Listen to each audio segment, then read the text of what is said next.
চেন্নাইয়ের এক সাধারণ ফ্লাইওভার হচ্ছে আরকেপুরম ফ্লাইওভার। তবে দেখতে সাধারণ হলেও এই ফ্লাইওভারে এমন কিছু ঘটে যা রীতিমতো অবিশ্বাস্য। কোনো ব্যক্তি যদি এই ফ্লাইওভারের ট্রাফিক রুলস ভঙ্গ করে তাহলে শাস্তি হিসেবে তাকে উপহার দেওয়া হয় মৃত্যু। কিন্তু কি সেই রহস্য যার জন্য এভাবে একের পর এক কেড়ে নেওয়া হচ্ছে মানুষের প্রাণ? এই সব প্রশ্নের উত্তর দিতে হাজির হলাম আমার অনেক প্রিয় একটা মুভি ইউ টার্নের এক্সপ্লেনেশন নিয়ে। তো চলো আর কথা না বাড়িয়ে শুরু করা যাক আজকের রহস্যময় মুভির এক্সপ্লেনেশন। মুভির শুরুতে আমরা রচনা নামের একটা মেয়েকে দেখি। রচনা সকাল সকাল তার মাকে এগিয়ে দিয়ে আসতে বাস স্ট্যান্ডে যাচ্ছিল। এখানে তাদের কথোপকথনে বোঝা যায় যে রচনার মা রচনার বিয়ে নিয়ে খুবই চিন্তিত। সে রচনার জন্য পাত্রী দেখতে চাইছে, কিন্তু রচনা এখনই বিয়ে করতে রাজি না। রচনার মা তাকে বলে আশেপাশে সবার বিয়ে হয়ে গেছে, এমনকি তোর থেকে বয়সে ছোট সেই মেয়েটারও বিয়ে করে ওয়াশিং মেশিনে হানিমুনে গেছে। রচনা এবার একটু বিরক্ত হয়ে বলে, মা এটা ওয়াশিং মেশিন নয়, ওটা ওয়াশিংটন হবে। রচনার মা বলে, সে যাই হোক, আমার কপালে তো সেটাও দেখার কোনো সৌভাগ্য নেই। তখন রচনা বিরক্ত হয়ে অটোওয়ালাকে জিজ্ঞেস করে যে সে বিয়ে করেছে কিনা। অটোওয়ালা না বললে রচনা তার মাকে দেখিয়ে বলে, দেখেছো আশেপাশে এমন অনেকেও আছে যারা বিয়ে করেনি। তখনই অটোওয়ালা বলে ওঠে তার পাত্রী ঠিক হয়েছে আর সামনের মাসে বিয়ে। এই কথা শুনে তো রচনার মা আরো রেগে যায়। এভাবে মা মেয়ের খুনসুটি করতে করতে বাস স্ট্যান্ডে চলে যায়। মাকে এগিয়ে দিয়ে রচনা সোজা তার অফিসে চলে আসে। রচনা পেশায় একজন আর্টিকেল রাইটার। সে আসতেই তার কলিগ তাকে অফিসের অ্যানুয়াল পার্টির কার্ড দেয়। তখন আবার তার বস তাকে ভিতরে ডাকে। এদিকে আমরা চেন্নাইয়ের আরকে ফ্লাইওভারের উপরে সুন্দর নামের একটা লোককে বাইক চালিয়ে বাসার দিকে যেতে দেখি। সুন্দরের কাছে কোনো এক মন্ত্রীর খুব একটা গুরুত্বপূর্ণ ফাইল রয়েছে। সুন্দরের বস তাকে কল করে ফাইলটা দ্রুত রেডি করে সাবমিট করতে বলে। তাই সুন্দর কাজ করার জন্য আবারও অফিসে যাওয়ার সিদ্ধান্ত নেয়। এর জন্য সে ফ্লাইওভারের ব্লক সরিয়ে সেখান থেকে ইউ টার্ন নেয়। পাশ থেকে এই দৃশ্য আবার সেখানে থাকা এক ভিক্ষুক খুব মনোযোগ দিয়ে পরিলক্ষণ করে। এরপর সে তার হাতে থাকা ছোট্ট নোটপ্যাডে কিছু একটা লিখে নেয়। অন্যদিকে রচনার কাজ শেষ করতে করতে বেশ রাত হয়ে যায়। সব কাজ শেষ করে রচনা তার একাকী নিস্তব্ধ জীবনে ফিরে আসে। এদিকে সুন্দরও তার কাজ শেষে বাড়ি ফিরে যায়। সুন্দর কলিং বেল দিতেই তার ছেলে কার্তিক দৌড়ে দরজাটা খুলে দেয়। সুন্দর তার ছেলেকে অনেক ভালোবাসে। এর জন্য সে চায় তার স্ত্রী আর্চনা সবসময় বাড়িতে থেকে তার ছেলের খেয়াল রাখুক। কিন্তু আর্চনা নিজের ক্যারিয়ার আর জব লাইফ ছেড়ে এভাবে ঘরে বসে থাকতে চাইছিল না। এরপর খাবার খাওয়ার সময় আর্চনা সুন্দরকে বলে সে কার্তিকের জন্য একটা ভালো ডে কেয়ারের সন্ধান পেয়েছে, কিন্তু সুন্দর বলে কার্তিক বাসাতেই থাকবে। এবার আর্চনা রেগে গিয়ে বলে, আমি এভাবে বাসায় থাকতে পারবো না। সুন্দর জানায়, তোমাকে তো টাকা পয়সার অভাব দিচ্ছি না যে তোমাকে বাইরে কাজ করতে হবে। তবে আর্চনা জানায়, তাহলে তুমি বাসায় বসে বসে কার্তিকের দেখাশোনা করো আর আমি বাইরে থেকে টাকা ইনকাম করে নিয়ে আসবো। এই কথাটা শুনে সুন্দর এবার বেশ রেগে যায়। আর্চনা কষ্ট পেয়ে রুমে গিয়ে নিজেকে লক করে দেয়।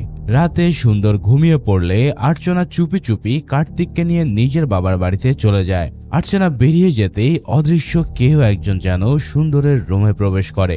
পরের দিন সকালে অ্যালার্মের শব্দে ঘুম ভাঙে রচনার। আজ রচনা খুব পরিপাটি হয়ে অফিসে যায়, কেননা আজ সে তার ক্র্যাশ আদিত্যের সাথে দেখা করার কথা ভাবছে। অফিসে যাওয়ার পথে আরকে ফ্লাইওভারে সেই ভিক্ষুক থেকে রচনা এবার একটা কাগজ নেয়।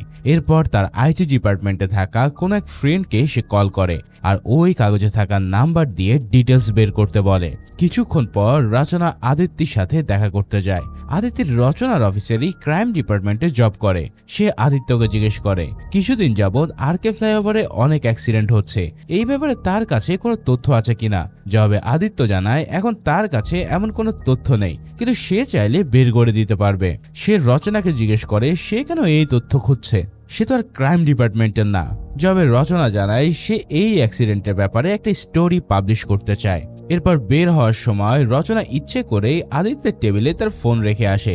এরপর রচনার ফোন কলে ফোন আসলে আদিত্য আবার সেটা তাকে ফেরত দিতে যায়। এই সুযোগে রচনা তাকে কফি খাওয়ার অফার করলে আদিত্য প্রথমে না বললেও রচনার মন খারাপ হবে ভেবে রাজি হয়ে যায়। তার মানে বুঝতেই পারছো ফ্লার্টিং করা হচ্ছে অন্য লেভেলে। যাই হোক, কফি খাওয়া শেষে আদিত্য রচনাকে মুভি দেখতে যাওয়ারও অফার করে। রচনা তো মনে মনে বেশি খুশি হয়ে যায় আর সাথে সাথেই রাজি হয়ে পড়ে। অন্যদিকে আদিত্য আর রচনার কথোপকথন স্পষ্ট বোঝা যায় যে তারা দুজন দুজনকে বেশ পছন্দ করে, কিন্তু কেউই কারোর মনের কথা রিজেক্ট হওয়ার ভয়ে জানানোর সাহস পাচ্ছে না। এরপর রচনা অফিসে গিয়ে আবার তার কাজে মনোনিবেশ করে। তখনই রচনা সেই আইটি ডিপার্টমেন্টের ফ্রেন্ডকে কল করে তার দেওয়া নাম্বারের ডিটেলস জানতে চায়। রচনা দেখে নাম্বারটা সুন্দর নামের কোন একটা ব্যক্তির, তাই রচনা ঠিক করে 11টার দিকে সুন্দরের অ্যাপার্টমেন্টে যাবে। যাওয়ার আগে সুন্দরের বাসার সিকিউরিটি বুকে তার নাম এবং নাম্বার সে এন্ট্রি করে। এরপর সুন্দরের অ্যাপার্টমেন্টের সামনে গিয়ে রচনা কয়েকবার কলিং বেল বাজায়, কিন্তু ভিতর থেকে কেউই দরজা খোলে না, যার ফলে রচনা এটা দেখে আবারও তার অফিসে ফিরে আসে। এরপর রাতে রচনা আদিত্যর সাথে মুভি দেখতে যায়। মুভি দেখা শেষে আদিত্য তাকে তার বাসার সামনে নামিয়ে দিয়ে চলে যায়। এদিকে রচনা তার বিল্ডিং এ প্রবেশ করতেই যাবে, তখনই পিছন থেকে একটা পুলিশ জিপ এসে রচনাকে ডাক দেয়। রচনা তাদের কাছে গেলে একজন কনস্টেবল জিজ্ঞেস করে, এই বিল্ডিং এ A4 অ্যাপার্টমেন্টে কে থাকে জানো? রচনা বলে, হচ্ছে আমারই ফ্ল্যাট। কথাটা শুনে অন্য এক অফিসার তাকে জিজ্ঞেস করে যে তার নাম রচনা কিনা। রচনা হ্যাঁ বললে পুলিশ তাকে জোর করে গাড়িতে তুলে নেয়। এদিকে আদিত্য বাসায় গিয়ে রচনাকে কল করে, কিন্তু পুলিশরা রচনার ফোন নিয়ে সেটা সুইচ অফ করে দেয়। এই সব কিছুতে রচনা এবার তো বেশ ঘাবড়ে যায়। এরপর পুলিশ স্টেশনে গেলে রচনার দেখা হয় সুন্দরের ওয়াইফ আর্চনার সাথে। পুলিশ আর্চনাকে জিজ্ঞেস করে যে সে রচনাকে চেনে কিনা। আর্চনা না বললে পুলিশ বলে, ভালোভাবে দেখুন, এই মেয়ে আজ দুপুরে আপনার বাসায় গিয়েছিল। আপনার হাজবেন্ডের কি কারোর সাথে অ্যাফেয়ার ছিল? আর্চনা বলে সে এমন কিছুই জানে না। আসলে মেন কাহিনী হচ্ছে সুন্দর ইতিমধ্যে আত্মহত্যা করে নিয়েছে। এখন সুন্দরের এই মৃত্যুতে আর্চনা একেবারে ভেঙে পড়েছিল। পুলিশ তাকে বাড়িতে পাঠিয়ে দিয়ে রচনাকে এবার ইনভেস্টিগেশন রুমে নিয়ে যায়। ভিডিওর এই পর্যায়ে তোমাদের পরিচয় করিয়ে দিচ্ছি জনপ্রিয় এবং বিশ্বস্ত গেমিং অ্যাপের সাথে, যার official partner PSG O Serie A. চলছে ওমেন্স ক্রিকেট ওয়ার্ল্ড কাপ, তাই এই অ্যাপে তুমি ম্যাচগুলো সরাসরি দেখার পাশাপাশি ম্যাচের ফলাফল, যেমন কে জিতবে, কত রান করবে ইত্যাদি অনুমান করে জিতে নিতে পারো আইফোন, ল্যাপটপ, BMW সহ নগদ পুরস্কার। এখানে রয়েছে জনপ্রিয় গেম ক্র্যাশ সহ আরো অনেক কিছু, যেখানে রয়েছে জেতার সম্ভাবনা। আয়কৃত অর্থ পেটিএম, ব্যাংক, বিকাশ, নগদ, রকেট সহ সকল প্ল্যাটফর্মে উইথড্র করতে পারবে সহজেই। তাই যারা যোগ দিতে চাও তারা আমার পিন কমেন্টের লিঙ্ক থেকে রেজিস্ট্রেশন করো, আর রেজিস্ট্রেশনের সময় আমার প্রোমো কোড CineTR ব্যবহার করে পেয়ে যেতে পারো 12,000 টাকা পর্যন্ত ডিপোজিট বোনাস।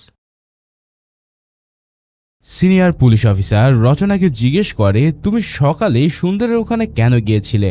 রচনা বলে, সুন্দর কে স্যার? তখন পুলিশ অফিসার তাকে রেজিস্ট্রি বুক দেখিয়ে বলে, এই নাম এবং নাম্বার তো তোমারই, তাই না? রচনা জানায়, হ্যাঁ স্যার, আমি সকালে ওখানে গিয়েছিলাম ঠিকই, কিন্তু এই সুন্দরকে আমি সেটা জানিই না। অফিসার সুন্দরের মৃতদেহের ছবি দেখিয়ে বলে, আজ সুন্দরের বডি এই অবস্থায় আমরা তার ফ্ল্যাট থেকে উদ্ধার করেছি। তুমি কেন সকালে ওখানে গিয়েছিলে, আর কেনই বা তাকে খুন করেছো? রচনা বলে, আমি খুন করিনি, আমি ডোরবেল বাজানোর পরই কেউই দরজা খোলেনি।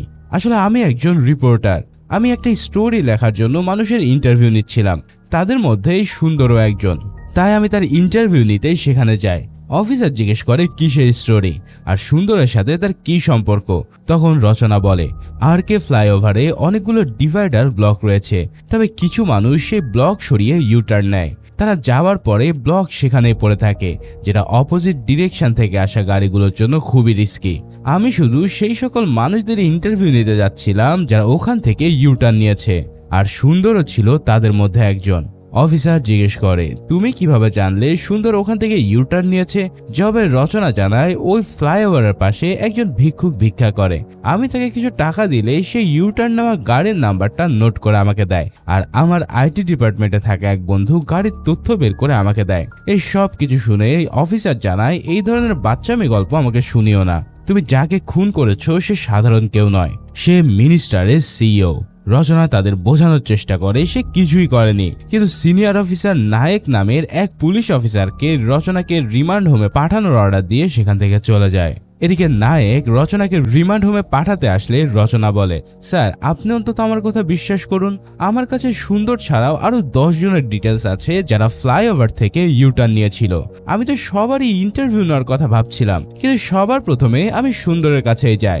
নায়েক এবার সেই ডিটেলস দেখতে চাইলে রচনা তার নোটপ্যাড বের করে ইউটার্ন নেওয়া বাকিদের ডিটেলস দেখিয়ে দেয়। এখানে নায়েক তাকে বলে, ফ্লাইওভারের ভিক্ষুক তোমাকে শুধু শুধু কেন হেল্প করবে?